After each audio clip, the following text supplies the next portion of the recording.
Hello मंगलवार, स्वागत है आपका मंगल टीवी चैनल में। तो आज मैं एक्सप्लेन करने जा रही हूँ मैन फ्रॉम हेल की एपिसोड नंबर 2 को।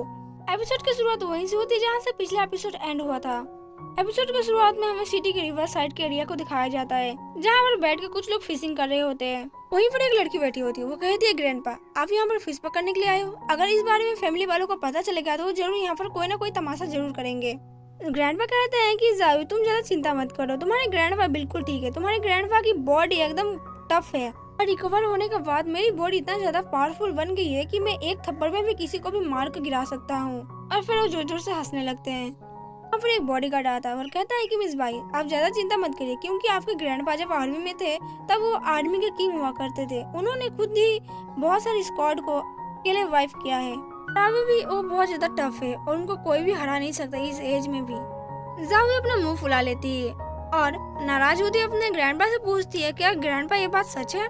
जावी कहते हैं कि हाँ मैं मानती हूँ कि ग्रैंडपा अपने स्क्वाड के किंग थे अपने दौरान आर्मी के, लेकिन अंकल जॉन भी कम नहीं है, क्योंकि ये दोनों मिलकर एक साथ में 20-30 स्क्वाड को तो खत्म कर सकते हैं। लेकिन क्या मैं कुछ ज्यादा सोच रही हूँ? मुझे इतना नहीं सोचना चाहिए।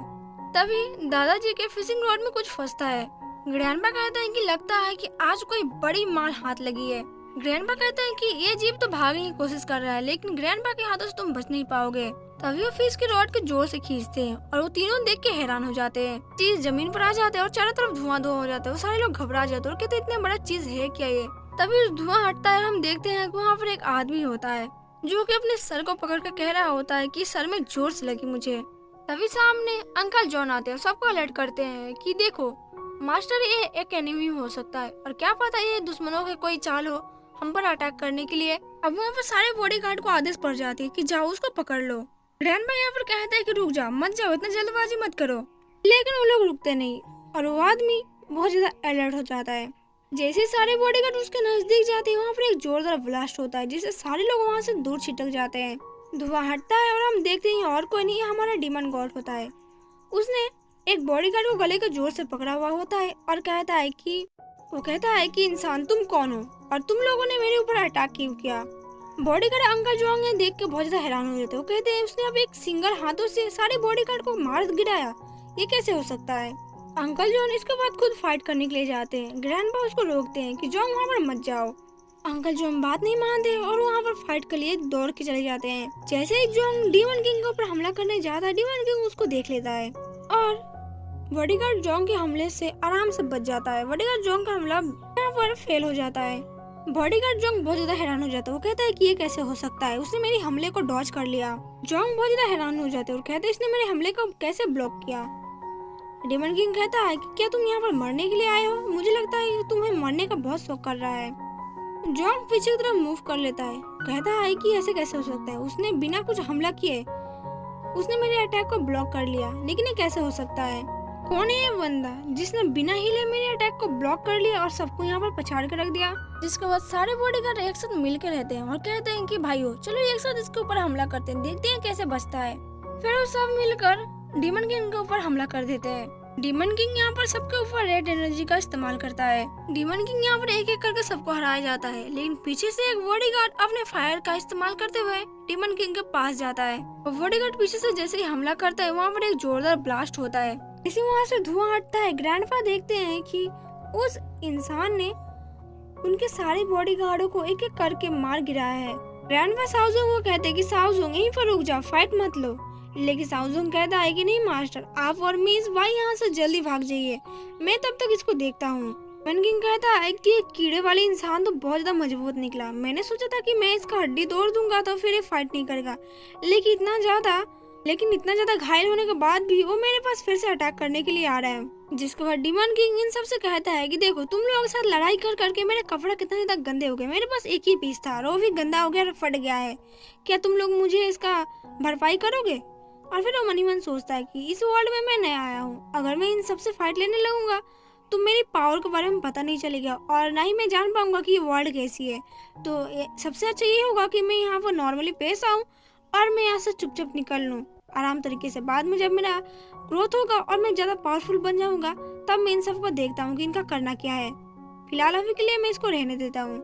ग्रैंडपा इसकी बातें सुन के शौक हो जाते हैं। कहते क्या ये अपने कपड़े का भरपाई मांग रहा है? इसका मतलब ये है कि हमारे साथ ये रिवेंज लेने के लिए नहीं आया है, ये कुछ अलग मामला है। ग्रैंडपा अपने पॉकेट में से एक कार्ड निकाल के देते हैं और कहते हैं मुझे माफ कर देना छोटे फ्रेंड, हमारी वजह से तुम्हारे कपड़े गंदे हो गए और फट भी गए।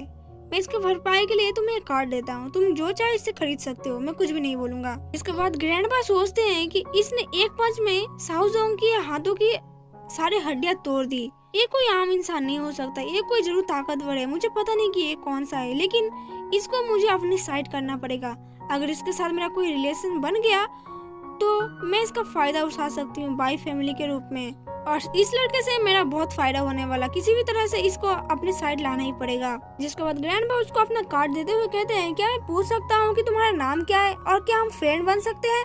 डेमन किंग कहता है कि मेरा सरनाम ए है, और ग्रैंडपा के हाथों से वो कार्ड लेके कहता है कि इसके लिए शुक्रिया, हम फ्रेंड बन सकते हैं लेकिन फिलहाल के लिए नहीं, क्योंकि मेरे पास ज्यादा टाइम नहीं है। ग्रैंडपा समझ नहीं पाते, कहते क्या फ्रेंड बनने के लिए टाइम नहीं, या फिर कौन सी चीजों के लिए बात कर रहा है, इसका कहने का मतलब क्या है।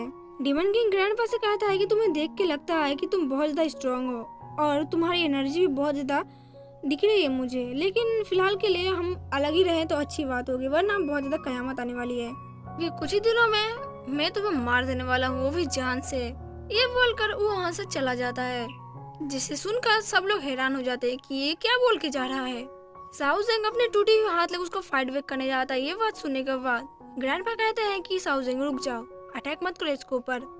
डेमन किंग की ये एटीट्यूड देख के ज़ाओ बहुत ज्यादा गुस्सा हो जाती है, और गुस्से में जाते हुए डेमन लॉर्ड को कहती है कि तुम्हारे साथ प्रॉब्लम क्या हो रही है, तुम बड़े से अच्छे से बात नहीं कर सकते, हमारी फैमिली आपकी सबसे बड़ी है, क्या तुम बड़े बुजुर्गों को थोड़ा इज्जत नहीं दे सकते, अपने आप को इतना महान समझ रहे हो, अकड़ू कहीं का, तुम में बिल्कुल भी तमीज नहीं है।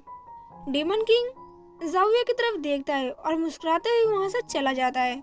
जाते हुए कहता है कि मेरी गलती नहीं है, मैं बस तुम लोगों को एक वार्निंग दे रहा हूँ, चाहे तुम लोग इसको अपने दिमाग में घुसाओ या फिर ना घुसाओ, इसको सीरियस लो या ना लो, ये मेरी गलती नहीं है, गलती तुम्हारी होगी, मैं बस तुमको वार्निंग देना चाहता हूँ, या तो संभल कर रहो या फिर मेरे हाथों से मर जाओ, मैं कुछ नहीं कहूँगा।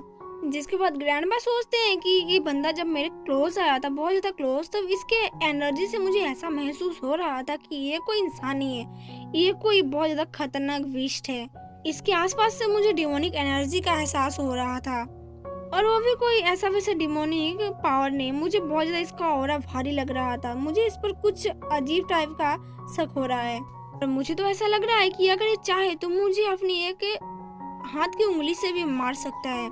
बॉडीगार्ड जो ग्रैंडपा से कह दे कि अब तक आपने जितने भी लोगों को बोला है या फिर जितने भी चीजों को एक्यूरेट किया है सब सही हुआ, इसका मतलब ये है कि जो बच्चा हमको दिख रहा है इसके अंदर बहुत ज्यादा पावर है और ये हमारे लिए डेंजरस हो सकता है, हमें इनसे थोड़ा बच के रहना पड़ेगा।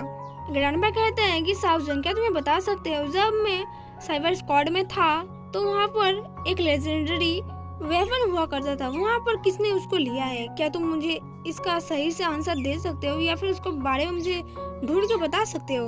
शाओजोंग कहता है कि आपका कहने का मतलब क्या है।